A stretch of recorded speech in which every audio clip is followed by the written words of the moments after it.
2024 ఎన్నికల్లో అధికారమే లక్ష్యంగా ప్రతి రాజకీయ పార్టీ కూడా ఆంధ్రప్రదేశ్ రాష్ట్ర రాజకీయాల్లో శరవేగంగా సమీకరణాలు జరుపుతున్నాయని చెప్పొచ్చు. ఈ నేపథ్యంలోనే ఒక అడుగు ముందుకేసి టీడీపీ ఇప్పటికే కదలిరా అంటూ ప్రజల్లోనికి వెళ్తే మరొక వైపు ఉత్తరాంధ్ర ఒక సెంటిమెంట్గా తీసుకుని వైసీపీ సిద్ధం పేరుతో భీమిల్లో సభ నిర్వహించింది. మరొక వైపు ఈ నెల 4వ తేదీన ఫిబ్రవరి 4వ తేదీన అనకాపల్లి నుండి జనసేన పార్టీ కూడా శంఖారావం పూరించబోతోంది అనే వార్తలు వినిపిస్తున్న నేపథ్యంలోనే 4వ తేదీన సభ ఎక్కడ జరగబోతోంది, పవన్ కళ్యాణ్ గారి ప్రసంగం ఏముండబోతోంది, ఏపీకి సంబంధించి కానీ ఉత్తరాంధ్రకి సంబంధించి ఎటువంటి స్టాండ్ ప్రకటించబోతున్నారు పవన్ కళ్యాణ్ గారు అనే ఉత్కంఠ అయితే నెలకొంది. ఈ నేపథ్యంలోనే అసలు 4వ తేదీన ఏం జరగబోతుంది అనే విషయం కూడా అడిగి తెలుసుకుందాం. మనతో పాటు జనసేన పార్టీ భీమిలి నియోజకవర్గం ఇన్ఛార్జ్ డాక్టర్ పంచకర్ల సందీప్ గారు ఉన్నారు. సందీప్ గారు ఎన్ని గంటలకు వస్తున్నారు? పవన్ గారు ఏం జరగబోతోంది సభ?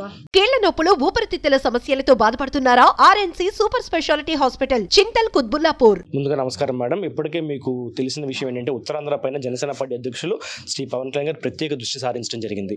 అది కేవలం ఎన్నికల సమయంలోనే కాదు, 2019లో కూడా ప్రజా పోరాట యాత్ర అనే పేరు పెట్టినప్పుడు ఆయన మొదట మనకి స్టార్ట్ చేసింది ఇచ్చాపురంలోని కపాసపుద్దైన మత్స్యకార గ్రామం నుంచి మా యాత్రని. సో ఉత్తరాంధ్ర సమస్యల మీద కానీ, ఉత్తరాంధ్ర ప్రజల మీద కానీ ఆ అవగాహన ఉన్న వ్యక్తి, ఉత్తరాంధ్ర ప్రజల మీద ప్రేమ ఉన్న వ్యక్తి, ఉత్తరాంధ్ర సమస్యల పట్ల అవగాహన ఉన్న వ్యక్తిగా పవన్ కళ్యాణ్ గారు ఉత్తరాంధ్ర మీద ప్రత్యేక దృష్టి పెట్టారు. దానిలో భాగంగానే మరి ఉత్తరాంధ్రకు సంబంధించి సమస్యలపైన బాగా అవగాహన ఉన్న వ్యక్తి కొనతాల రామకృష్ణ గారు. ఆయన ఇప్పటికే జనసేన పార్టీలో అధ్యక్షుడు పవన్ కళ్యాణ్ గారిని కలవడం, వారి ద్వారా జనసేన పార్టీ సభ్యత్వం పొందడం కూడా జరిగింది. కానీ ఒక మంచి ముహూర్తం ద్వారా మనకి సుమారుగా సబ్జెక్ట్ టు చేంజ్ ఫిబ్రవరి 4వ తారీఖు ఉండే అవకాశం ఉందని చెప్పి ఇప్పటికే పలు చోట్ల మాకు కొన్ని ఆదేశాలు, అంటే మాకున్న కొన్ని మెసేజ్ మాకు అందుతున్నాయి. కానీ అది కన్ఫర్మ్గా మేము చేసుకుని తప్పకుండా పవన్ కళ్యాణ్ గారు అనకాపల్లి రాబోతున్నారు. అనకాపల్లిలో మరి కొనతాల రామకృష్ణ గారు వారికి సంబంధించిన అనుచరులు కానీ అనకాపల్లిలో జనసేన పార్టీలో చేరబోతున్నారు. దాంతోపాటు ఎన్నికలకి ఏ విధంగా మనం జనసేన పార్టీ ముందుకు వెళ్ళబోతుందనే విషయాన్ని పవన్ కళ్యాణ్ గారు అనకాపల్లి నుంచి చెప్పబోతారని చెప్పి మేము భావిస్తున్నాం. అనకాపల్లిలో జరగబోతోంది పార్టీ మీటింగ్ లేకపోతే ఏమైనా బహిరంగ సభలాగా ప్లాన్ చేస్తున్నారా? ఇంకెవరైనా నేతలు ఆ రోజు జాయిన్ అయ్యే అవకాశం కూడా ఉందా?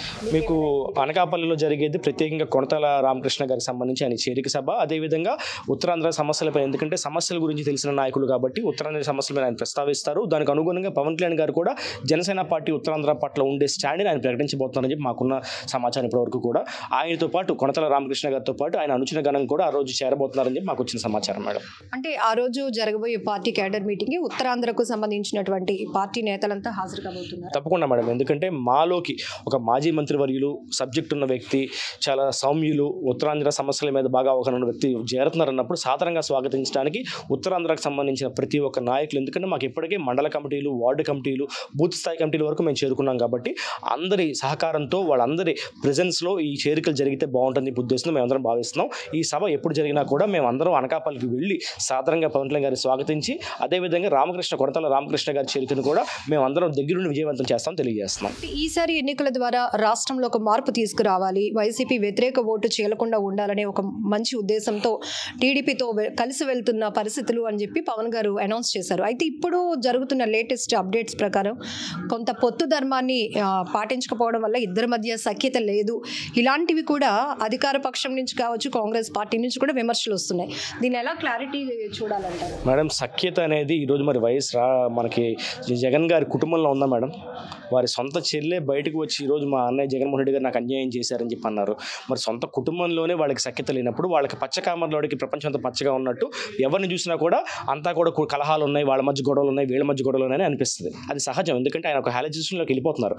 అది తప్ప మా మధ్య జనసేన మధ్య కానీ టీడీపీ మధ్య కానీ మాకు ఎలాంటి కలహాలు కానీ ఎలాంటి విభేదాలు కానీ లేవు. ఇన్ కేసు ఉన్నా కూడా రెండు రాజకీయ పార్టీలు రెండు విభిన్నమైన పరిస్థితుల్లో పుట్టినాయి కాబట్టి వాటి మధ్య ఉన్న డిఫరెన్సెస్ని మా అధ్యక్షుడు పవన్ కళ్యాణ్ గారు, చంద్రబాబు నాయుడు గారు కలిసి కూర్చొని సర్దుకుని ఒక మాట అటు ఇటు అయినా సరే మేము కలిసే సర్దుకుని ముందుకు వెళ్ళబోతున్నాం. ఈ వైసీపీ పతనాన్ని మా నుంచే ప్రారంభించబోతున్నాం.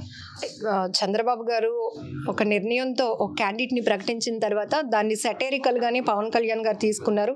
మీరు ఒకటి ప్రకటించారు, మేము 2 ప్రకటిస్తామన్నారు అని దీన్ని ఎక్కువగా హైలైట్ అవుతా ఉంది. సో ఎలా చూడొచ్చు దాంట్లో? అంటే మాకు ప్రత్యేకంగా తప్పు అయితే ఏం కనిపించట్లేదు మేడం. చంద్రబాబు నాయుడు గారు వారి క్యాండిడేట్ని అనౌన్స్ చేసుకున్నారు. దానికి అనుగుణంగా మా పార్టీని, ఎందుకంటే ఆయనకున్న ఒత్తిడి అది, ఒక రాష్ట్రానికి 14 సంవత్సరాలు సీఎంగా ఉన్న వ్యక్తి, ఒక 40 సంవత్సరాల పార్టీకి సంబంధించిన అధినాయకుడు కాబట్టి ఆయనకున్న ప్రెషర్తో ఆయన ప్రకటించి ఉండొచ్చు. కానీ అదే ప్రెషర్ పవన్ కళ్యాణ్ గారి మీద కూడా ఉంటుంది. మాలాంటి యువకులు యువరక్తంతో మనం ఎప్పుడు ప్రకటిస్తాం, మనం ఎందుకు ప్రకటించట్లేదనే ఒక వాదన జరిగినప్పుడు జనసేన శ్రేణుల్ని వాళ్ళు ఉత్తేజపరచడం కోసం కోసం మాకున్న అవకాశం మేరకు పవన్ కళ్యాణ్ గారు ఆయన మీద ఉన్న ఒత్తిడిని ప్రజలకు అర్థమయ్యే విధంగా ఆయనకున్న ఒత్తిడి ఏదైతే ఉందో దాన్ని తీర్చే విధంగా దానిలో ఒక 2 కాన్స్టిట్యున్సీస్, అది కూడా రాజానగరం అనేది మాకు చాలా బలమైన ప్రాంతం, రాజోలు అనేది గతంలో మేము గెలిచిన ప్రాంతం. సో ఈ 2 ప్రాంతాలను కూడా రిపబ్లిక్ డే సందర్భంగా అనౌన్స్ చేయడం జరిగింది. రాబోయే రోజుల్లో ఇక నుంచి కూడా నాకు తెలిసి సర్దుబాట్లు చాలా నీట్గా జరుగుతాయి. వచ్చే లిస్ట్ ఏదైనా కూడా పవన్ కళ్యాణ్ గారు చంద్రబాబు నాయుడు కలిసి కూర్చుని ఒక కామన్ లిస్ట్ అనౌన్స్ చేస్తారని మేము అందరం భావిస్తున్నాం. రేపు జరగబోయే అనకాపల్లి సభలో ఏమైనా అనౌన్స్ చేసే అవకాశం ఉందంటారా? అనకాపల్లి క్యాండిడేట్కి సంబంధించి అటువంటి సమాచారం మాకైతే ఏం లేదు మేడం. ఎందుకంటే ఇప్పటికే సభల్లో అనౌన్స్మెంట్స్ అనేది నాకు తెలిసి అది అంటే ప్రాపర్ స్టాండ్ కాదని మేము అనుకుంటున్నాము. కాబట్టి మనకి అలాంటి అనౌన్స్మెంట్ అనేది మా పరిధిలోది కాదు.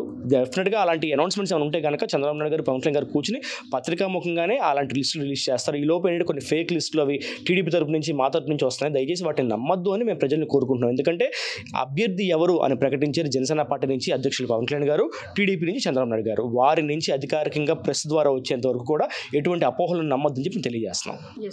మేడం, మీరు చెప్పండి, 4వ తేదీన పవన్ కళ్యాణ్ గారు ఉత్తరాంధ్ర రాబోతున్నారు, అనకాపల్లిలో సభ అంటున్నారు, ఎలా జరగబోతోంది? చాలా అద్భుతంగా జరుగుతుందండి. ఎందుకంటే రాష్ట్ర భవిష్యత్తు బాగుండాలని, బిడ్డల భవిష్యత్తు బాగుండాలని కోరుకునే వ్యక్తులు కాబట్టి మా అధ్యక్షులు పవన్ కళ్యాణ్ ప్రతినిత్యం ప్రజలకు మంచి జరగాలని కోరుకుంటున్నారు కాబట్టి సభ చాలా దిగ్విజయంగా జరుగుతుంది.